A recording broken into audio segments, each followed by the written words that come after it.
Tactical tip number 2, controlling the subject first. It's important to have verbal control, if you can, physical control before mechanical control comes out in the form of handcuffing.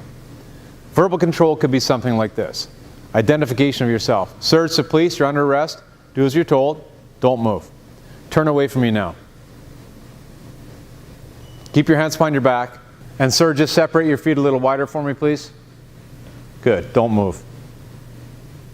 Verbal control is important because I'm testing compliance. I want to make sure that he or she is going to listen to my commands before I move straight in. This allows me also to check to make sure that there are no weapons in hand. As best I can see, I don't see any clothing protrusions that would be characteristic of an armed subject.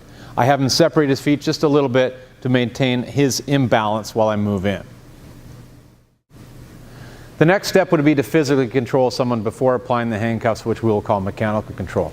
Stepping in from a position of advantage, I can seize the arm and the hand in a basic twist lock.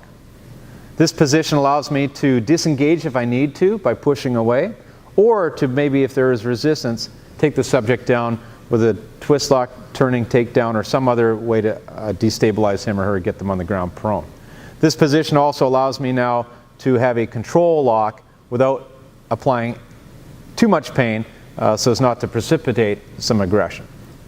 Here I have the part of the cuff, or part of the wrist ready for the cuffs. I'll take the cuffs out of the handcuff pouch, set them up so that the bottom cuff goes on first. The bottom cuff here is push-push. I push the cuff onto the wrist, the cuff spins around by itself without me having to let go of the twist lock. There still isn't any pain generated from the twist lock, it's just that I have it at the ready should I need to. The second stage of mechanical handcuffing is simply letting go of the twist lock and acquiring the other hand in a classic handshake fashion.